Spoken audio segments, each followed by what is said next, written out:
এবং তার উপরে এসেছে আল্লাহ পাকের পক্ষ থেকে আল কোরআনুল কারীম এবং নবীর সুন্নাহ।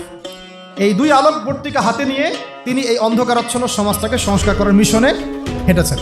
প্রথম শুরু হয়েছে ইকরা বিসমি রাব্বিকাল্লাযী খালাক, পড়ুন আপনার রবের নামে যিনি আপনাকে সৃষ্টি করেছেন। তারপরে এসেছে ইয়া আইয়ুহাল মুদ্দাসসির, হে কম্বল আবৃত রাসূল, কুম ফাআনযির, আপনি উঠুন সতর্ক করুন। মানে আগে এসেছে পড়াশোনা করার কথা। যখন আমরা সমাজ সংস্কার করতে চাইব, আল্লাহর জমিনে দিন কায়েম করার প্রশ্ন উঠবে, তখন সবার আগে নিজের জীবন থেকে শুরু করতে হবে এবং পড়াশোনা দিয়েই শুরু করতে হবে, জ্ঞান অর্জন দিয়েই শুরু করতে হবে। এটা ছাড়া অন্য কোনো অপশন আমাদের সামনে খোলা। যদি আমরা সেই ওহির জ্ঞানে আলোকিত না হতে পারি, তাহলে আমরা এই অন্ধকারাচ্ছন্ন সমাজকেও আলোকিত করতে পারবো। সহজ কথা। নিজে যে ব্যক্তি আলোকিত না, সে অন্যকে আলো দিবে কিভাবে?